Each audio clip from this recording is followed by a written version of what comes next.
శ్రీవారి కారం, శ్రీవారిని ప్రేమించే వారి కోసం. శ్రీవారి spices, chilli, turmeric, coriander powder. శ్రీవారి కారం, శ్రీవారిని ప్రేమించే వారి కోసం. వారాసిగూడ పోలీస్ స్టేషన్ లిమిట్లో దారుణం చోటు చేసుకుంది. ఈరోజు మధ్యాహ్నం 1:30 గంటలకు పవిత్ర అనేటువంటి యువతి పైన వరుసకు తనకు బావ అయ్యేటువంటి ఉమాశంకర్ అనేటువంటి యువకుడు అత్యంత దారుణంగా కత్తితో దాడి చేసి తనని హతమార్చాడు. సో ఇటు గాంధీ హాస్పిటల్కి అయితే ఇప్పటికే పవిత్ర మృతదేహాన్ని కూడా తరలించారు పోస్ట్ మార్టం నిమిత్తం. ఇప్పటికే ఉమాశంకర్ కూడా పరారిలో ఉన్నాడు. సో ఇటు పవిత్ర బంధువులు ఉన్నారు, ఒకసారి మాట్లాడదాం. అమ్మ, ఎప్పుడు జరిగిందమ్మా ఇది?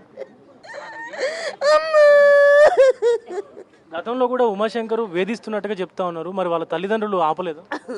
అని పెళ్లి చేసుకుంది అన్నాడు, మాకు చంపుతాడని తెలీదు.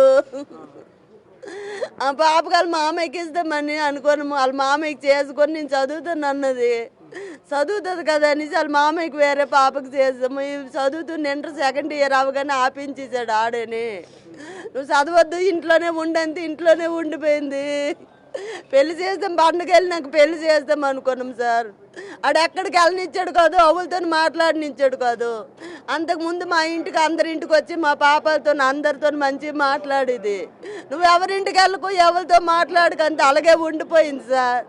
ఎవరింటికి అవులతో మాట్లాడేది కాదు. మొన్న శనివారం నైట్ విజయవాడ గుడికి వెళ్ళారు. వాళ్ళ అమ్మ నాన్న ఈ పాప ఆ పాప గుడికి వెళ్ళారు. నేను వద్దంతే, నువ్వు ఎందుకు వెళ్ళావంటే మా అమ్మ మా నాన్నలతోనే గుడికి వెళ్ళాను, ఎవరితో వెళ్ళాను, నువ్వు ఇప్పుడు నుండే వద్దని తల్లిదండ్రులతో బయటికి వెళ్తే కూడా తల్లిదండ్రులతో కాదు, ఎవరితో వెళ్ళనిచ్చాడు కాదు సార్. ఎక్కడికి వెళ్ళినా అడిగి చెప్పెళ్ళాలా, ఒక గుడికి వెళ్ళినా చెప్పాలా, ఎవరింటికి వెళ్ళినా చెప్పాలా, ఎవరు అక్కడికి వెళ్ళినా చెప్పాలి సార్.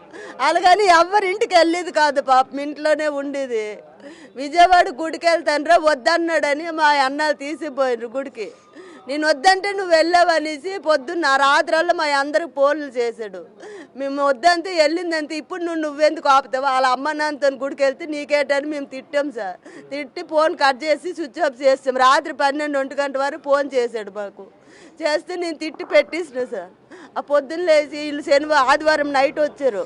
ఇవాళ వచ్చి మాట్లాడుతా అన్నాడు, నువ్వు ఇప్పుడు నుండే మా అమ్మ నాన్నతోనే వద్దంత, నువ్వు రేపు పెళ్ళి అయితే నువ్వు ఇంకెంత నరకం చూపిస్తావో నేను చేసుకున్నా అన్నదంట సార్. ఆ ఒక్క మాటగా నేను ఇంటికి వచ్చి మాట్లాడుతా అన్నాడు. ఇంటికి వచ్చాడు. మా వదిన మా ఇద్దరు పిల్లలు అక్కడే ఉన్నారు సార్. నువ్వు రాకని మా వదిన అంతే, నేను మాట్లాడి వెళ్ళిపోతా అక్క అన్నాడు. మా అన్న కూతురు మేనకోడలు మాట్లాడుతుంది అనేసే ఊరుకున్నారు సార్.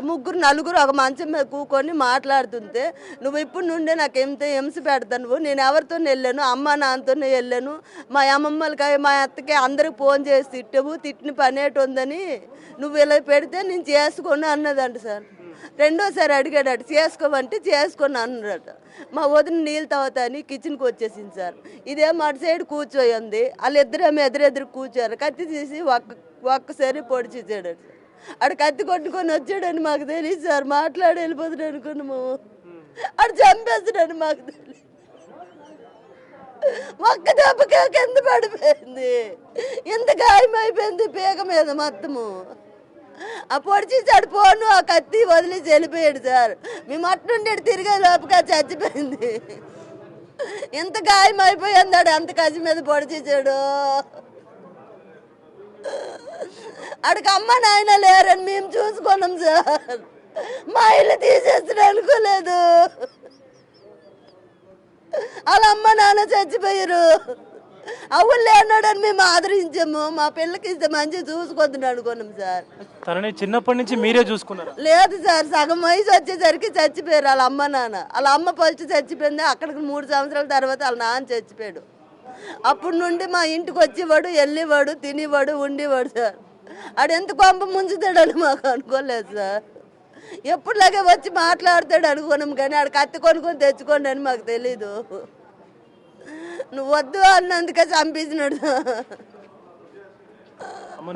నువ్వు అక్కడే ఉన్నావు అప్పుడు? అంటే నాన్న వాళ్ళని పిలవడానికి ప్రయత్నించావు? నాన్న లేరు సార్, వాళ్ళ నాన్న పనికి వెళ్ళిపోయాడు. పక్కన అయ్యప్ప పూజ అవుతుందని వాళ్ళ అమ్మ పూజ కాడికి వెళ్ళి నించుంది. ఈడు రాగానే ఈడు అంబడే వచ్చేసింది సార్. నువ్వు ఇంటికి రాగానే నేను మాట్లాడే వెళ్ళిపోతా అన్నాడు. మాట్లాడి వెళ్ళిపోతాడు అనుకున్నాం, కానీ పొడిచేతాడు అనుకోలేదు సార్. గతంలో కూడా నేను నన్ను చేసుకోకపోతే ఇలా చేస్తానని బెదిరించాడు. కానీ ఆ పాప ఎవరికి చెప్పింది కాదు. ఆడంత ప్రాణం సార్. మా అందరితో మాట్లాడి మానేసింది ఆడు వద్దంతే. మేమందరం చెప్పాం ఆడు మంచాడు కాదని. వెళ్ళలేదు సార్ మా మాట. చేసుకుంది అన్నది, పోనీ చేసుకుంది ఆడు బాగుపడతాడు, ఇది బాగుపడుతుంది అనుకున్నాం. మాకెలా చేస్తాడు అనుకోలేదు. గతంలో కూడా ఆయన తాగడం ఇలాంటివి చేసి తిరగడం. ఇంతకు ముందు ఇంటి మీదకి వచ్చాడు సార్. అప్పుడు మా అన్నయ్య వద్ద నా పాప కొట్టాడు, మేమందరం అడ్డుపడ్డాము.